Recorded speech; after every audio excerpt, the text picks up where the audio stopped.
Hi, and welcome back to Joe's DIY. So today I got extraordinarily lucky at the thrift store because I found several albums that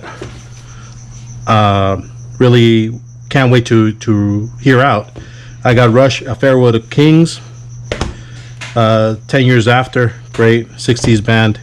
Got a little bit of Foreigner, got a little bit of Eric Clapton, Pretenders, Billy Thorpe. He's relatively unknown in the States, but I know that in Australia he's where he's from, and he got some great 70s style music. This song in particular, Children of the Sun, actually came out and season 2 of Fargo. So this is a really good song and I really like it, so I definitely got lucky and picked up the album. But today I'm not going to be reviewing albums. I'm actually going to show my strategy on how to clean vinyl records. This is something that I have not shown anyone yet.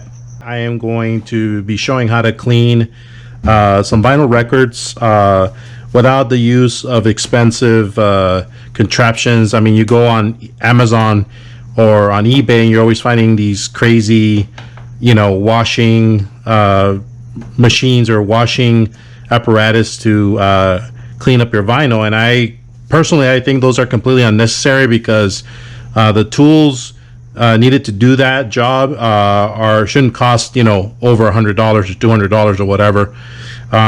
So what I've done is I found an old turntable. This is an old cheap turntable, Sound Design, and I have a mat, or record player mat, and it's a plastic one, and it's got these little grooves here that raise the record a little bit high so that the record's not flat on the rubber.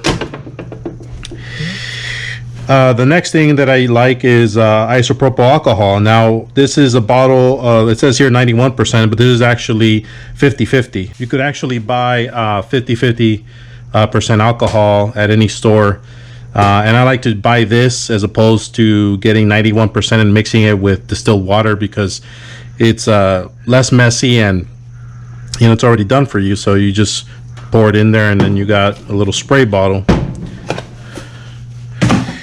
And then the next thing is what you're going to need is an air compressor. Now, this is my air compressor that I have. I'll turn it on, but I like to have it to at least 120 psi. I know that's a little strong, but you don't have to press on this little thing, little gun, to blow on it the whole time. You could just gently press it and it won't be that hard on the record. Even if it is hard, I mean, it's not going to cause any kind of harm. It's just air. And as long as you're not holding it on the record for a long period of time, nothing bad's really going to happen. So you have that. And that's really basically all you need to clean up your records. Here we have A Farewell to Kings by Rush, and beautiful artwork here.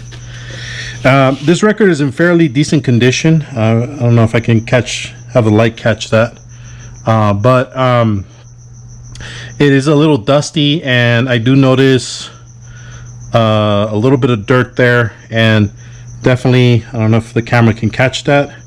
If I turn it to the side, but there is a couple of fingerprints there. So what I'm going to do is I'm going to show you my strategy on how to clean records like this, and hopefully it'll be helpful to people. So I have this record is not a perfect record. I mean, I'm probably looking at something that's very good condition. But nonetheless, I would probably use the same strategy if I was cleaning my excellent shape records. So here's what I got. So I got the turntable ready, and what I have here is my air compressor. Okay, so I usually leave this on for a couple of minutes and I let the pressure build up. I think I let it build up all the way to about 120 psi, something like that.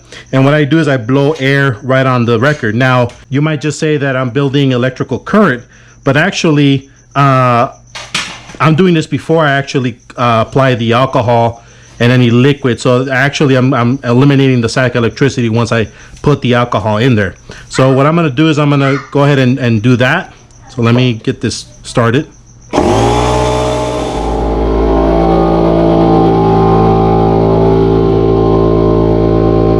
So what I'm going to do is I'm going to take my blower. This is just air.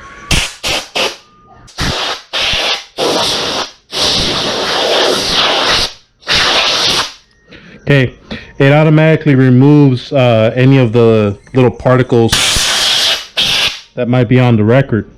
So I do this to both sides to make sure that I have the least amount of particles.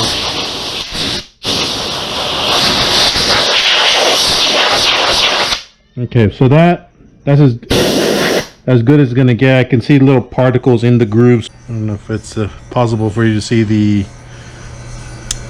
the fingerprints right there, but there's some fingerprints there.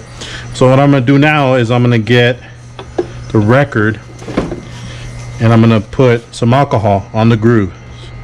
So I'm pouring the alcohol, and I like to spin it as I'm doing this. Okay. Well, next up is going to be one of these microfiber cloths. These cloths are very soft. They're very gentle on a record, so you don't have to worry about it scratching. One thing that I would recommend is making sure that there's no I don't know, like little pieces of wood or cables or stuff, you know, because these cloths sometimes do attract trash, so you might want to make sure that there's nothing there. But what I like to do is like to roll it up a little bit and make it almost as big as the width of the record, or the radius of the record. And what I do is the first time I just kind of spin it. I don't know if we can see that, but I spin it. Okay. Until I get as much as the gunk or dust off, just with a very light. And then the second go around, I like to make sure that I have my cloth on the dry part, and I try to push down just a little bit, not too hard, and I get my finger here and I kind of push the record around so it's dry. Then the next step is I go back, and the record's still a little bit wet, so I like to get the air compressor and I just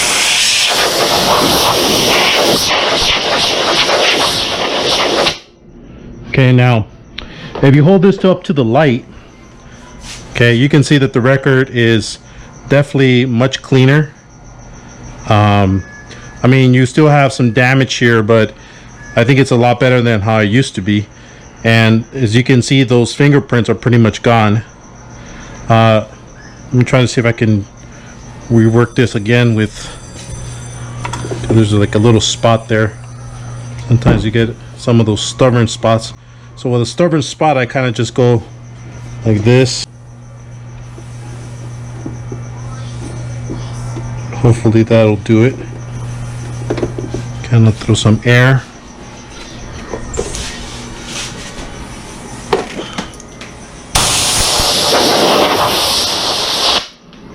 And I just keep on doing that until I'm satisfied with the record. I mean, some more gunk there.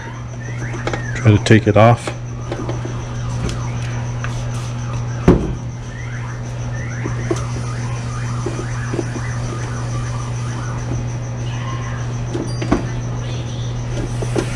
You don't want to overdo this because eventually you will start damaging the grooves. And I always try to clean in the direction of the groove, so I'm constantly spinning. And if there's a spot, I just go like this, kind of rub the spot until it's as clean as it's going to be. I'm going to blow some air again.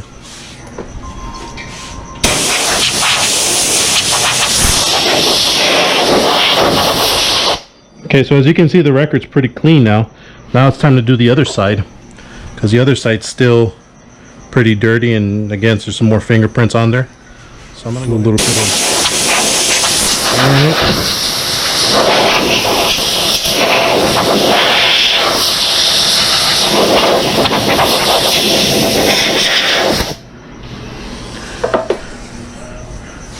and now you can see that the record, there's a little bit of leftover.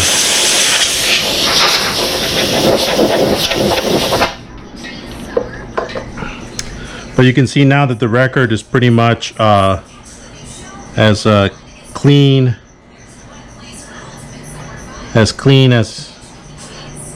possible. And I will just keep on repeating. Absolutely make sure the record's dry.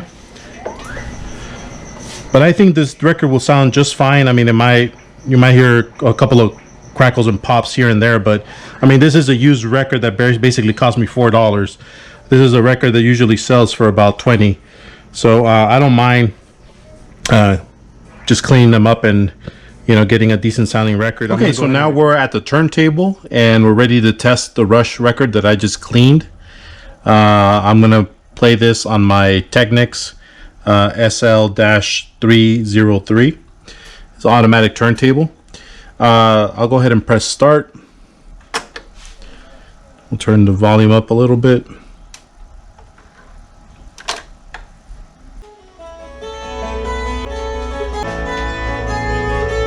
I think this record sounds great especially after the cleaning. So again, this is my tried and true way of cleaning records that I pick up from used crates or Goodwill. I hope this method was helpful to you. And I also wanted to take the time to thank all my new subscribers. We're very close to 500. I'm very excited about that, and I look forward to making videos and definitely make a video once we reach 500. So thank you very much for watching my video and have a wonderful day.